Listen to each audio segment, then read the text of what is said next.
Colossenses capítulo 1, vamos ler nos versos 13 até o versículo de número 23. Diz assim a palavra de Deus: Ele nos libertou do poder das trevas e nos transportou para o reino do seu Filho amado, em quem temos a redenção, a remissão dos pecados. Ele é a imagem do Deus invisível, o primogênito de toda a criação, pois nele foram criadas todas as coisas, nos céus e sobre a terra, as visíveis e as invisíveis, sejam tronos, sejam soberanias, quer principados, quer potestades, tudo foi criado por meio dele e para ele. Ele é antes de todas as coisas, nele tudo subsiste, ele é a cabeça do corpo que é a igreja. Ele é o princípio, o primogênito dentre os mortos, para ter a primazia em todas as coisas, porque Deus achou por bem que nele residisse toda a plenitude. E que, havendo feito a paz pelo sangue da sua cruz, por meio dele reconciliasse consigo mesmo todas as coisas, quer sobre a terra, quer nos céus. E vocês, que no passado eram estranhos e inimigos no entendimento pelas obras más que praticavam, agora, porém, ele os reconciliou no corpo da sua carne, mediante a sua morte, para apresentá-los diante dele, santo, inculpáveis e irrepreensíveis. Se é que vocês permanecem na fé, alicerçados e firmes, não se deixando afastar da esperança do evangelho, que vocês ouviram e que foi pregado a toda criatura debaixo do céu, e do qual eu, Paulo, me tornei ministro. Senhor nosso Deus e Pai, te pedimos neste momento que o Senhor fale conosco por meio da tua palavra, Senhor. Apesar de mim, apesar das minhas falhas e apesar, Senhor, dos meus irmãos e das nossas limitações, te pedimos que o Senhor fale conosco, fale ao nosso coração, produza transformação nas nossas vidas. É o que te pedimos em nome do Senhor Jesus. Amém. Quem é Jesus? Talvez muitas pessoas já tenham se perguntado isso em algum momento das suas vidas. Quando recorremos ao que as pessoas que não têm nada a ver com o povo de Deus dizem, veremos elas respondendo que Cristo é amor. Cristo é um ser iluminado e divino que veio para pregar paz e amor ao mundo, mas que os seus seguidores não seguem o mesmo amor ensinado pelo seu mestre. A realidade é que muitas pessoas não têm a menor ideia de quem é Cristo e qual é a sua obra.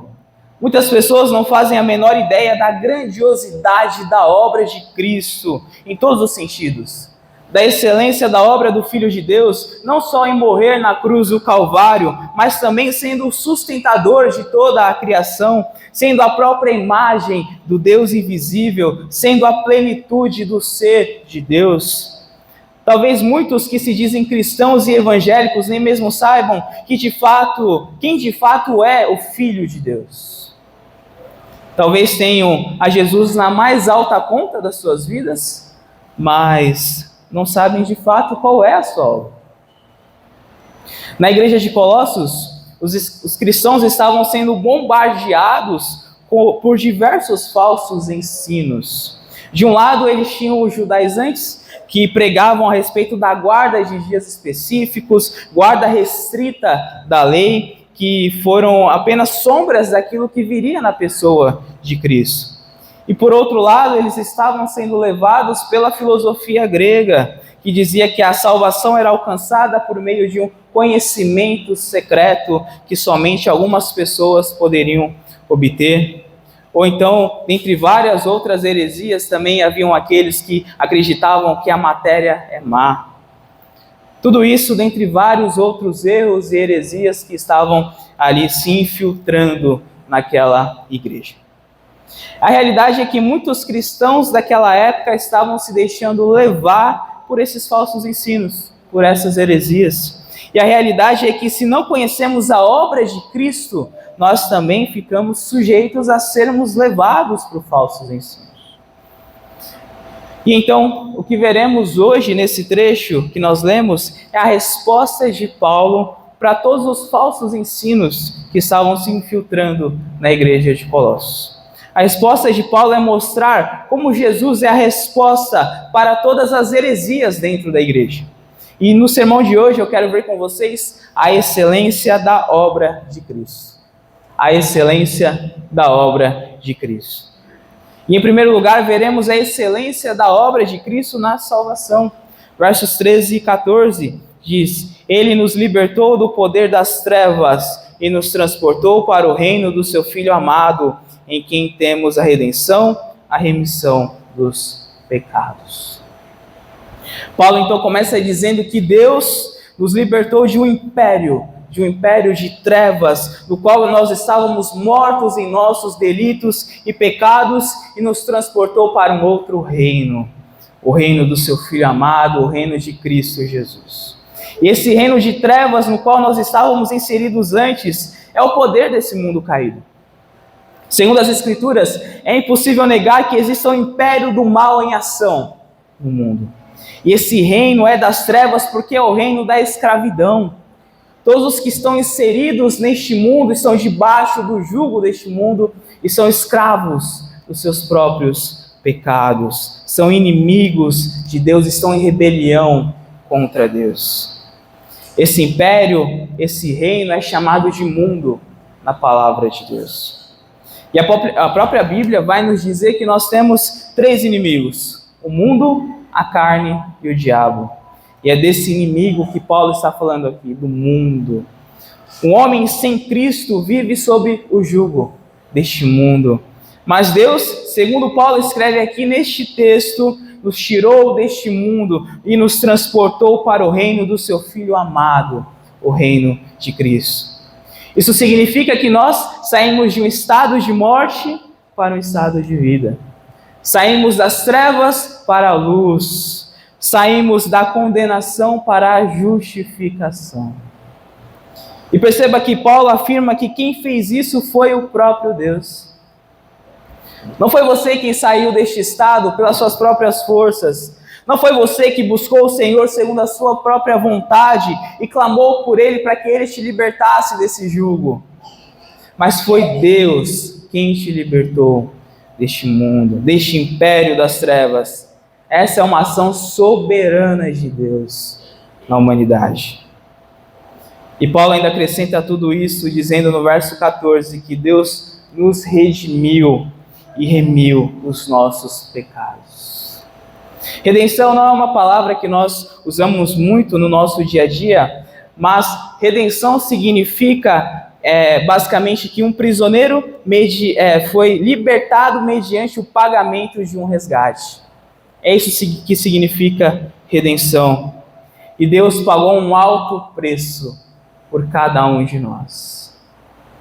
Não foi ouro, nem foi prata, não foi bronze, mas Ele nos comprou mediante o sangue precioso do seu Filho, derramado na cruz do Calvário.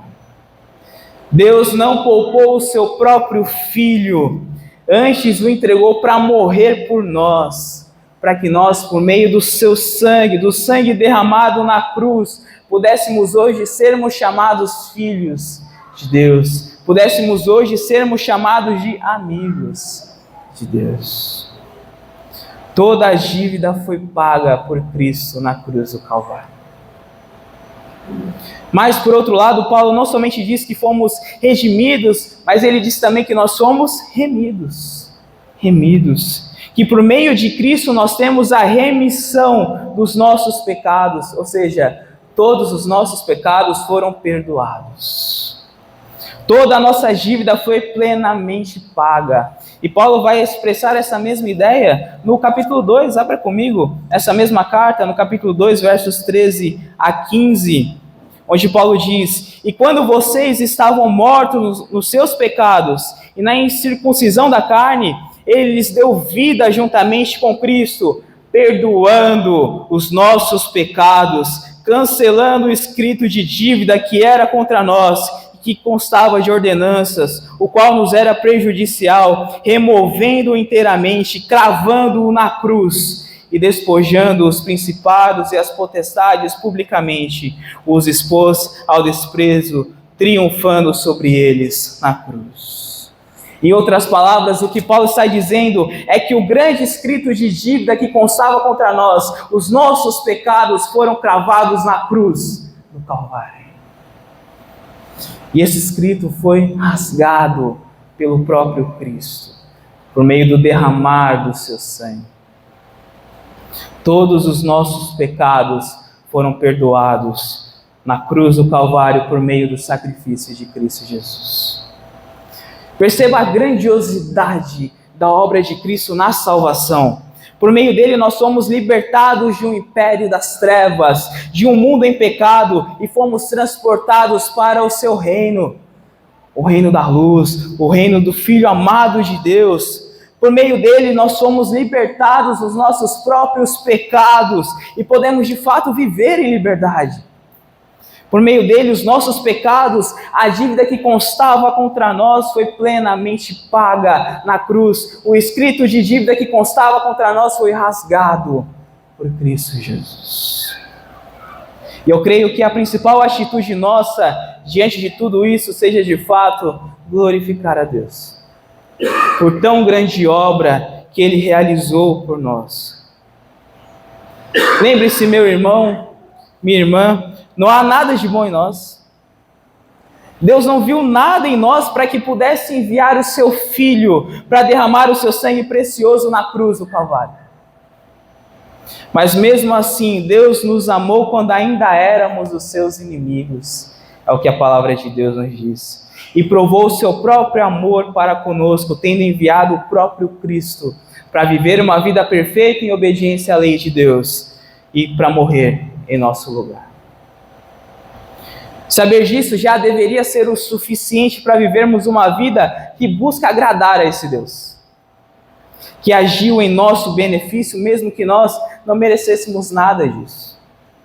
Saber que Deus nos ama e conhecer a profundidade desse amor, olhando para a cruz do Calvário, olhando para a pessoa de Cristo sendo crucificada, já deveria ser o suficiente para entregarmos toda a nossa vida a esse Deus maravilhoso, que não poupou nem mesmo o seu próprio Filho por nós.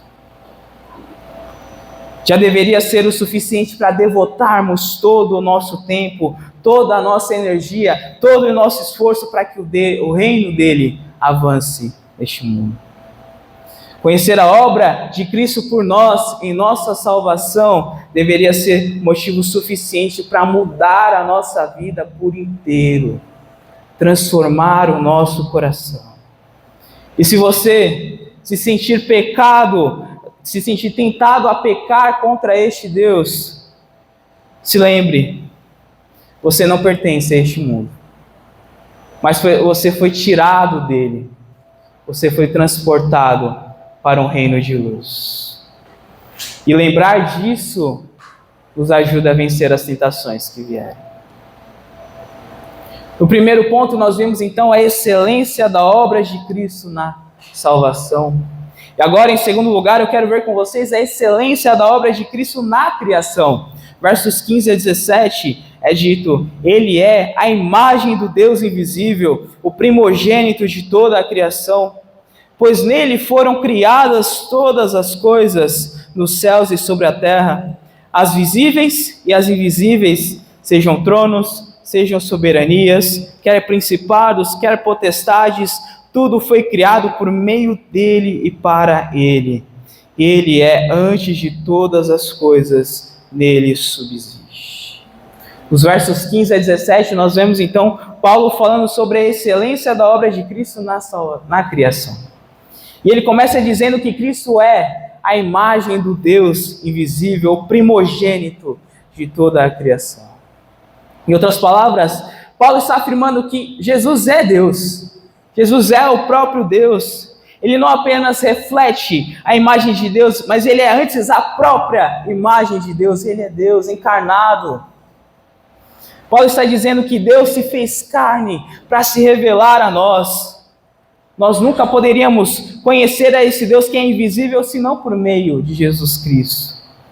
O Deus invisível se tornou visível na pessoa do Filho de Deus, na pessoa de Jesus.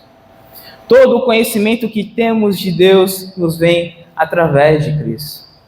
O apóstolo João vai escrever lá em João capítulo 1, verso 18, que ninguém jamais viu Deus. O Deus unigênito que está junto do Pai é quem o revelou. É glorioso percebermos que Deus se fez homem na pessoa do seu Filho. E quando o apóstolo Paulo diz que Cristo é o primogênito de toda a criação, ele não está dizendo que Jesus foi o primeiro a ser criado, como muitos vão achar. Jesus não foi criado. Quando Paulo diz que ele é o primogênito de toda a criação, Paulo está dizendo que Cristo tem o direito de herdar tudo que é do Pai, toda a criação do Pai. Ele é o herdeiro do Pai e governante de tudo. Ou seja, ele é o primeiro, ele tem a primazia sobre todas as coisas.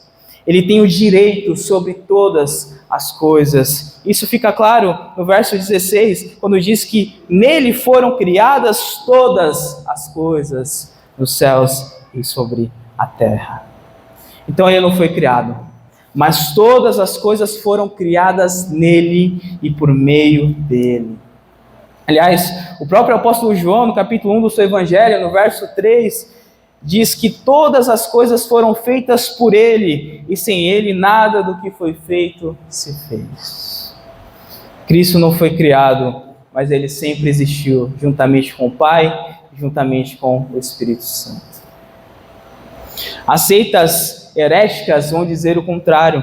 Vão dizer que Jesus é um Deus menor porque ele foi criado pelo Pai. Mas não é isso que a Bíblia afirma. A palavra de Deus afirma expressamente que Jesus é plenamente Deus, em pé de igualdade com o Pai e com o Espírito Santo. E esse mesmo Cristo, o Filho de Deus, é em primeiro lugar a fonte da criação. Paulo diz na parte A do verso 16 que nele foram criadas todas as coisas nos céus e sobre a terra, as visíveis e as invisíveis, sejam tronos, sejam soberanias, quer principados, quer potestades. Em outras palavras, Paulo está dizendo que Cristo é a fonte da criação. Por meio dele, todas as coisas vieram a existir. Mais uma vez, João 1,3 diz que tudo foi feito por ele, e sem ele nada do que foi feito se fez. Jesus é a fonte que originou todo o universo, que trouxe ordem ao caos. Tudo o que existe no céu e na terra, as galáxias, planetas, tudo foi obra das suas mãos. Tudo o que o ser humano é capaz de enxergar e perceber, ou até mesmo o que está fora dos nossos sentidos, tudo foi feito por meio de Cristo Jesus. Ele é a fonte da criação. Cristo é também, em segundo lugar, o agente da criação. Na parte B do verso 16 diz que tudo foi criado por meio dele. Tudo foi criado por meio dele. Então, além dele ser a fonte, ele é também o agente da criação. Ele é o verbo criador. Por meio da sua palavra, as coisas vieram a existir. Tudo foi criado por meio dele. Ele é quem traz tudo à existência. E Cristo é também, em terceiro lugar, o alvo da criação. Paulo conclui o verso 16 dizendo que tudo foi criado para ele. Para ele. O universo, as criaturas, todas as coisas têm um único propósito: render a Jesus todo o louvor e toda a glória. Desde os bilhões de sóis que compõem as galáxias espalhadas pelo firmamento, até os micro-organismos que não podem ser vistos a olho nu, tudo rende glória ao seu Criador.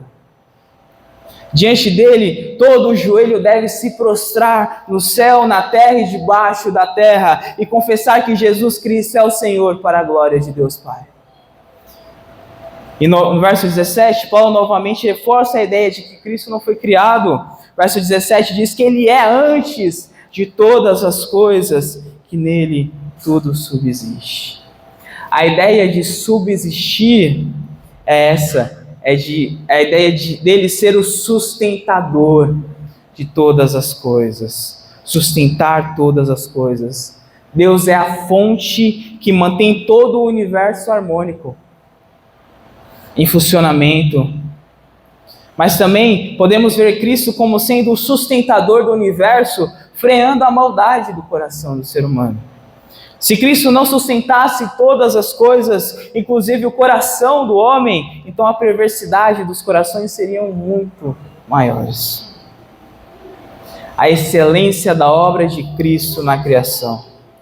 Cristo é o agente, aquele que faz com que tudo viesse a existir para a sua própria glória. Cristo é o sustentador da sua criação, fazendo com que todo o universo seja harmônico, mas também freando toda a maldade dos corações. Ele é a fonte da criação. Cristo, a obra de Cristo na criação é maravilhosa.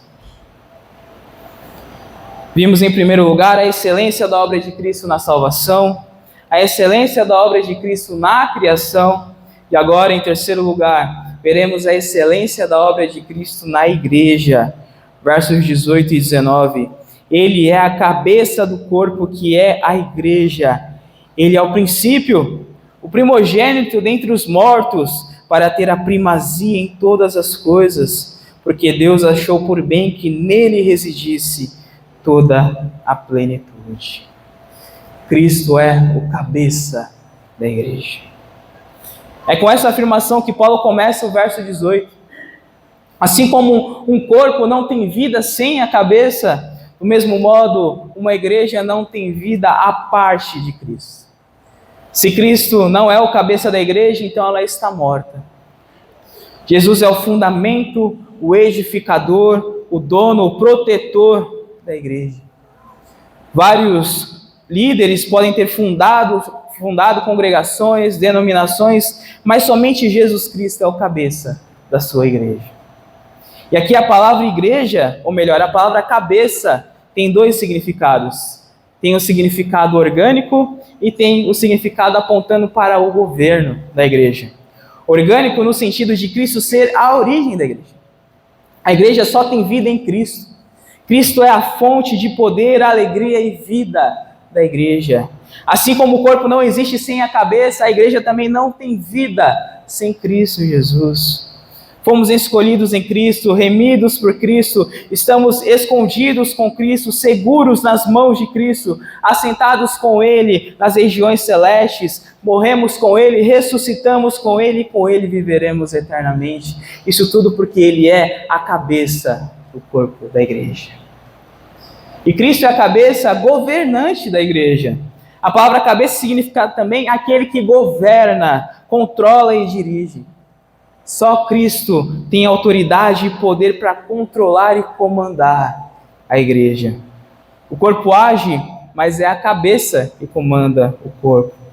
E a cabeça que planeja para o corpo, dirige o corpo, guia o corpo, inspira o corpo, ergue o corpo, energiza o corpo e controla o corpo.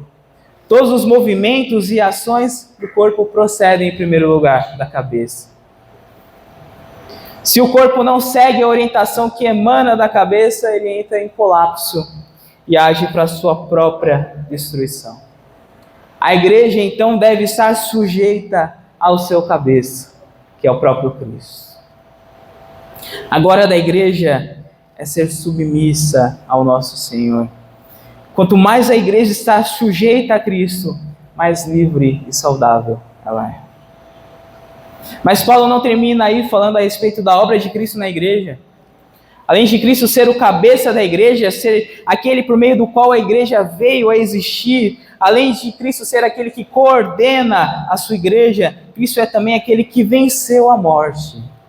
É isso que o apóstolo Paulo quer dizer na parte B do verso 18, ele diz que ele é a cabeça do corpo, que ele é a igreja, ele é o primogênito, o princípio, o primogênito dentre os mortos, para ter primazia em todas as coisas. Por mais que houvessem outros que tivessem ressuscitado antes de Cristo, Cristo foi o único que ressuscitou com o corpo glorificado. Nós podemos lembrar de Lázaro, por exemplo, que ressuscitou, mas Lázaro não viveu para sempre. Chegou um momento em que ele haveria de morrer. Mas Cristo não. Cristo ressuscitou de uma vez por todas. com um corpo perfeito e glorificado, e por isso ele é o primogênito dentre os mortos, ele é o primeiro dentre os mortos. Isso nos lembra da razão da nossa esperança.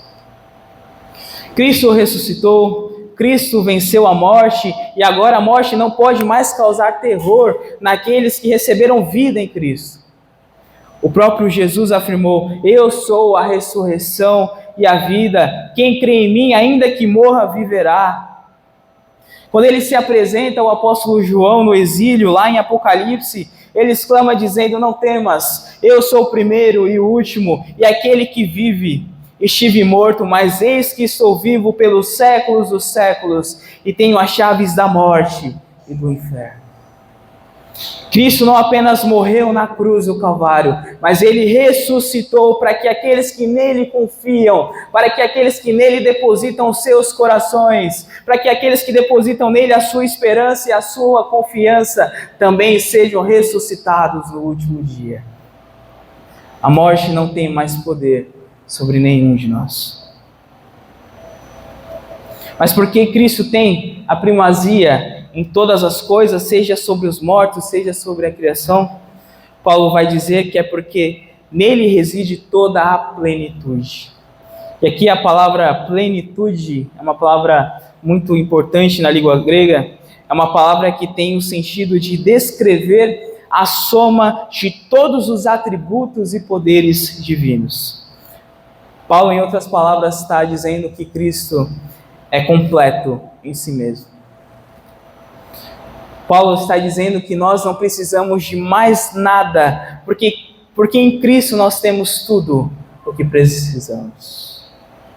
Ele é a fonte do amor, da luz, da graça e da santidade. Todo o conhecimento de Deus está em Cristo. Tudo aquilo que precisamos para viver uma vida santa está em Cristo. Ele é a fonte de alegria, Ele é a nossa fonte de prazer. Tudo o que precisamos está em Cristo, porque Ele é completo em si mesmo. Porque Ele é o Senhor da igreja. A partir do momento em que entendermos, de fato, que Cristo é tudo o que precisamos para ser, de fato, felizes neste mundo, então nós não procuraremos outras formas de nos satisfazer. A partir do momento que entendermos que em Cristo está todo o nosso prazer, então não procuraremos outras maneiras de saciar os nossos desejos. Cristo é o cabeça da igreja, Cristo é o Senhor da igreja, Cristo detém toda a plenitude e é nele que nós podemos encontrar satisfação para os nossos corações. Vimos então, em primeiro lugar, a excelência da obra de Cristo na salvação, em segundo lugar, a excelência da obra de Cristo na criação, em terceiro lugar, a excelência da obra de Cristo na igreja, e agora, em quarto e último lugar, a excelência da obra de Cristo na reconciliação, versos 20 a 23. E que, havendo feito a paz pelo sangue da sua cruz, por meio dele reconciliasse consigo mesmo todas as coisas, quer sobre a terra, quer nos céus. E vocês, que no passado eram estranhos e inimigos no entendimento pelas obras más que praticavam, agora, porém, ele os reconciliou no corpo da sua carne, mediante a sua morte, para apresentá-los diante dele santos, inculpáveis e irrepreensíveis, se é que vocês permanecem na fé alicerçados e firmes, não se deixando afastar da esperança do evangelho que vocês ouviram e que foi pregado a toda criatura debaixo do céu, e do qual eu, Paulo, me tornei ministro. Paulo termina todo esse trecho e trata a respeito da obra de Cristo, falando a respeito da obra de Cristo na reconciliação. Por causa de toda a plenitude de Cristo, toda a excelência da obra dele, somente ele podia fazer uma coisa por nós: nos reconciliar com Deus. E Cristo fez isso por meio do corpo da sua carne, é o que Paulo vai dizer. Meus irmãos, todos os homens nascem em inimizade contra Deus. Todos os homens nascem com essa indisposição de buscar a Deus. O homem nasce sem querer a Deus, muito pelo contrário. O homem natural odeia a Deus. Mas por meio do corpo da sua carne, Jesus nos reconciliou novamente com Deus. Por meio do seu sofrimento na cruz do Calvário, entregando a sua vida por cada um de nós, hoje nós fomos reconciliados com Deus. Passamos de um estado de inimizade para um estado de filiação. Nos tornamos filhos dele, filhos de Deus. Na cruz, Deus puniu os nossos pecados em seu Filho. Na cruz é revelado tanto a justiça quanto o amor de Deus. Deus é justo porque puniu os nossos pecados, e é amor porque nos deu o seu Filho unigênito para morrer, para sofrer e morrer em nosso lugar. Jesus foi cuspido, foi zombado, foi pregado numa cruz, foi traspassado por uma lança, mas a maior dor que Cristo sofreu não foi nenhuma dessas, mas foi a de ter recebido sobre os seus ombros o peso dos nossos pecados. Esse é o amor de Deus pelos seus eleitos. Amor esse que não poupou nem mesmo o seu próprio Filho para morrer pelo seu povo e para nos reconciliar com Ele. John Stott, um autor, disse certa vez que Deus abandonou o seu Filho na maldita cruz para nos amparar no seu amor. Nunca perca isso de vista. O valor da sua salvação, o alto preço que foi pago na cruz do Calvário, para que hoje eu e você pudéssemos estar aqui. Para que pecadores como eu e você pudéssemos desfrutar de uma comunhão plena e perfeita com o nosso Pai. Para que pecadores como eu e você pudéssemos hoje sermos chamados de amigos de Deus. Veja, essa iniciativa não é nossa. Não é o homem quem toma a iniciativa de ir até Deus, mas foi Deus que tomou essa iniciativa de vir até nós, de entregar o seu Filho por nós. Esse é o amor de Deus pelo seu povo. Um povo que não merecia nada da parte dele. Um povo que era seu inimigo, mas que agora são seus amigos. Um povo reconciliado por meio do corpo da sua carne, e que por meio do seu sacrifício vão ser apresentados diante dele, santos, inculpáveis e irrepreensíveis, ou seja, perfeitos, diante do Pai que está nos céus. Mediante o sacrifício de Cristo na cruz do Calvário, seremos apresentados diante de Deus perfeitos. E como nós respondemos diante de tantos benefícios que Deus manifestou e tem manifestado por nós na pessoa do seu Filho? Eu quero que você observe comigo o verso 23, que diz: se é que vocês permanecem na fé, alicerçados e firmes, não se deixando afastar da esperança do Evangelho que vocês ouviram e que foi pregado a toda criatura debaixo do céu, e do qual eu, Paulo, me tornei ministro. Diante de tudo isso, como é que nós respondemos? Nós respondemos permanecendo na fé, alicerçados e firmes em Jesus. Se alguém rejeitar todas essas verdades acerca do que Paulo está falando sobre a pessoa e obra de Jesus, é porque nós nunca fomos convertidos. Se rejeitarmos essas verdades, não há conversão no nosso coração. O crente verdadeiro sabe que ele precisa perseverar até o fim por meio da graça de Jesus. E esse é o nosso desafio. Nós não podemos ouvir tudo isso e tratar com indiferença nas nossas vidas.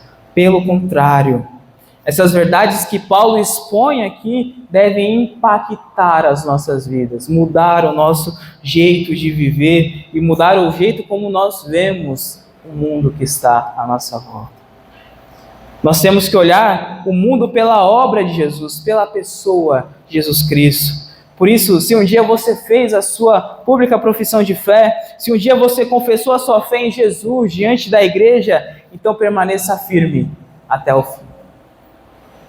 Especialmente nos dias maus da sua caminhada.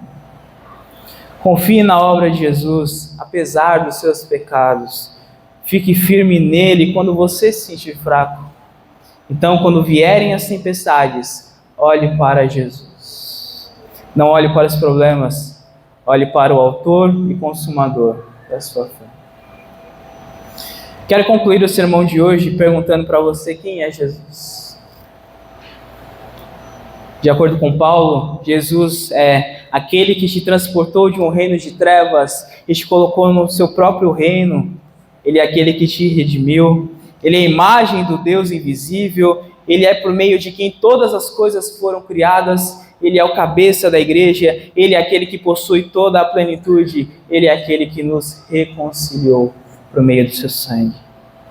A obra de Cristo é plena e perfeita em todos os sentidos. Seja na nossa salvação, seja na criação, seja na igreja, seja na reconciliação. A obra de Cristo é plena e perfeita em todos os sentidos. E agora, você, meu irmão, é chamado a responder a essa obra tão magnífica e perfeita, vivendo para Cristo Jesus. Amando ao Senhor e a sua palavra, dedicando toda a sua vida a Ele, todos os seus dons e talentos, o seu tempo, tudo para Ele, para a honra e glória dEle. Como os maridos podem viver para a glória de Cristo, amando as suas esposas como Cristo amou a igreja e se entregou por ela. Como as esposas podem viver para a glória de Cristo, sendo submissas ao seu marido, assim como a igreja é submissa ao seu cabeça, que é Cristo. Como as crianças podem viver para a glória de Cristo, honrando os seus pais, como a igreja deve honrar a Cristo. Você, meu irmão, minha irmã, é chamado para ser sal e luz onde você está, seja no trabalho, seja na sua casa, seja no ambiente escolar, onde quer que seja, você é chamado a viver para a glória de Cristo, em todos os ambientes, em todos os lugares. Afinal, você não pertence mais a si mesmo, mas você pertence a Ele. Lembre-se daquilo que Cristo fez por você, do lamaçal do pecado que Ele te tirou, do império das trevas que Ele te tirou, do jugo deste mundo e para o reino que Ele te colocou. Um reino maravilhoso. Mostre a diferença que a presença de Cristo Jesus faz na sua vida. O Senhor deve ser a razão última da existência da sua vida. Jesus tem que ser o motivo da sua alegria. Não o dinheiro, não o trabalho, mas Cristo. Venha para o culto, adorar o Senhor com alegria, não por mera religiosidade, mas venha adorar o Senhor por aquilo que Ele é e por aquilo que Ele fez na sua vida, por conta da sua obra plena e perfeita em todos os sentidos. Porque dele, por Ele, para Ele, são todas as coisas, a Ele seja a glória para sempre. Amém.